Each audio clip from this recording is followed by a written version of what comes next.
அனைவருக்கும் வணக்கம். இன்றைக்கு தை திருநாள். தை 1 பொங்கி போட்டு கரும்பு கொண்டு நடுறேன். கரும்பு கொண்டு நடுறது இந்த தைப்பொங்கலை பற்றி யோசிக்கிற போது தைப்பொங்கல் வேடுபடு யுகம் இடையர் யுகத்துக்கு பிறகு விவசாய யுகத்துக்கு வந்த பிறகு தமிழர்கள் கண்டுபிடித்த விஞ்ஞானத்தின் அடிப்படையிலான பண்டிகை தான் இந்த தைப்பொங்கல். விஞ்ஞானம், சயின்ஸ் முதலாவது.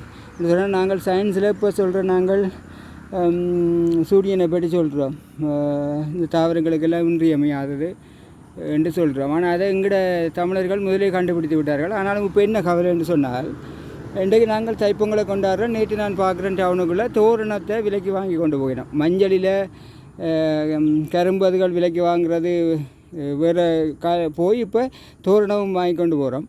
அது மட்டும் இல்லை, இப்போ பார்த்தோம்னு சொன்னால் இன்றைக்கி உண்மையிலே எங்கட சுய பொருளாதார உற்பத்தி மிகவும் வீழ்ச்சி கண்டிருக்கு. அதுக்கு என்ன காரணம்னு சொன்னால், புளி 2000 ரூபா விற்கிது, பச்சை மிளகாய் 1500 ரூபா விற்கிது, தேங்காய் 250 ரூபா விற்கிது. உப்பு எங்களோட நாட்டில் பழைய முந்தின காலத்தின் பிரதான கால வர்த்தகத்தில் உப்பு ஒரு ஏற்றுமதி பயிர். இன்றைக்கு ஏற்றுமதி பயிரில் ஏற்றுமதி பொருள். இன்றைக்கு நாங்கள் உப்பையும் வாங்க வேண்டிய நிலைமைக்கு வந்திருக்கிறோம். அப்போ உண்மையில் நாங்கள் தைப்பொங்கலை கொண்டாடுறதுக்கு நாங்கள் ஒரு உரித்துடைய ஆக்கள் தானா, தைப்பொங்கலை நாங்கள் கொண்டு வர்றதுக்கு உரிமை உள்ளவர்கள் தானான்னு சிந்திக்கணும். என்று சொன்னால் எங்களோட சுய பொருளாதாரத்தில் புளியெல்லாம் காட்டில் நிற்கிறது. ஒரு விவசாய பயிருக்கு அப்பால் ஒரு காட்டில் நிற்கிற மரமாக தான் இருந்தது.